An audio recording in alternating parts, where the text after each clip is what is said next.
Now, Senator Tom Cotton of the great state of Arkansas, chairman of the Senate Republican Conference. Good to see you today. Look, I don't know if self-embarrassment is a good tactic when you're begging for primetime television. I mean, liberals get support from many channels across the dial. They're constantly on TV as well. How would that even help their case to debate in the House with what you are doing in the Senate? They sound lost.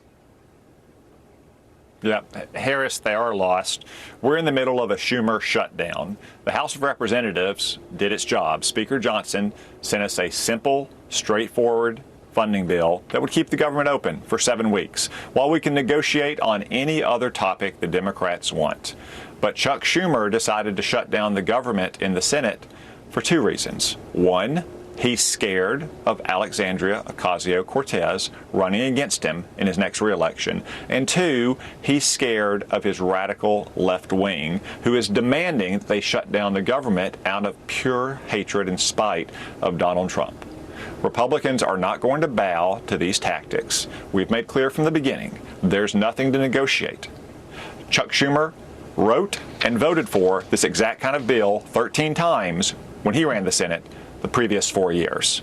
So we expect Democrats to do the responsible thing, to reopen the government, to make sure that our troops and law enforcement officers are being paid, that parks are open, that young women and children get the money they need to support their nutritional needs, and then we can negotiate anything the Democrats want. Yeah, I don't know what you're going to do about that $1.5 trillion sweetener that they want to spend in a 7-week period of new money. I mean, I'm calling it a bribe. I'm just going there. All right, let's move on. White House Press Secretary Caroline Leavitt fired right back at a reporter who tried to claim illegal immigrants are not receiving taxpayer-funded health care coverage. Watch. U.S. law already prohibits that. It's a 1996 law saying that they cannot give unauthorized immigrants any federally subsidized health care coverage through Medicaid, the Affordable Care Act, or the Children's Health Insurance Program.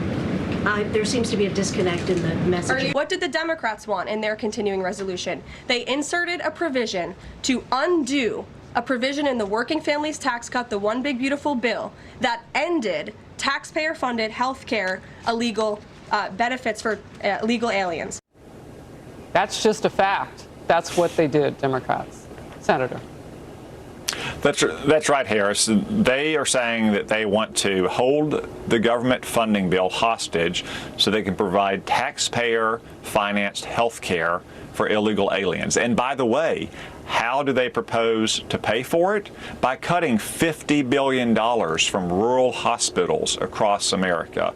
Again, if these are the priorities that they want to take to the American people in the election next year, we're happy to have conversations with them about funding our rural hospitals versus providing health care at taxpayer expense to illegal aliens, but not while they're holding the government at risk by not keeping it open for these simple 6 weeks. The Democrats need to reopen the government, and then we can talk about whatever they want. And if they want to talk about a political loser like taxpayer-funded health care for illegal aliens, we're happy to let them do so. Real quickly, before we move to the next topic here, do you think you can, pick off those 5 more Democrats to join you the way that 2 Democrats and an independent have already done? I hope so, Harris. I can tell you there's more than 5 Democrats in the Senate who know that Chuck Schumer has led them into a box canyon with this Schumer shutdown, but they're scared to break ranks with Chuck Schumer. They're scared to offend their radical left-wing base. But the consequences will start to pile up. Later this week, the Women, Infants, and Children's Nutritional Program will start to run out of money. Next week, our troops won't be paid. So I hope the Democrats come to their senses before those things happen, that we can reopen the government, and then we can go about doing the people's business. All right, let's get to this. Critics are outraged at the sentence a Biden-appointed judge has given the would-be assassin of U.S. Supreme Court Justice Brett Kavanaugh. She sentenced Nicholas Roski to only 8 years and 1 month behind bars. The Justice Department had asked for 30 years to life. Roski just recently began to identify as transgender and now goes by Sophie. The judge said her sentencing took into account that Roski would be housed in a male-only facility. Well, he's a man, with potentially restricted access to gender-affirming care. Attorney General Pam Bondi says she The DOJ will appeal a sentence she calls woefully insufficient. Another critic calls it a national disgrace. The conservative Judicial Crisis Network President Carrie Severino warns it sets a dangerous precedent. Watch. It's really disturbing that his mental health concerns and his concern of gender dysphoria was given as a literal get-out-of-jail-free card here. That's not how our system should work, and it's going to create a lot of bad incentives for people claiming gender dysphoria in the future if they think that's going to get them off of prison. And even worse, this sets a bad example in a time of rising political violence. Amid the outrage at the sentence for a U.S. Supreme Court justice's would-be killer, Washington, D.C. police yesterday made an arrest outside the court's annual Red Mass. They say the suspect had the makings of a Molotov cocktail on the steps of St. Matthew's Cathedral. Wow. We push in on that a little bit. Senator, I want to go back to you on this original point of the sentence that this man got and how soft it was because he was going into a male prison. Your thoughts?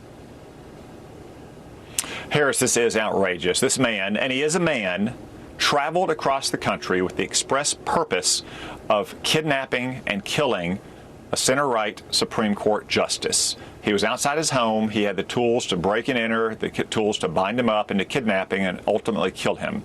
He should be in prison for life, or at least a lot longer than 8 years. This radical left-wing Biden judge, though, gave him only 8 years, and she expressly said it was because he wouldn't be housed in a female prison because he now thinks he's a woman.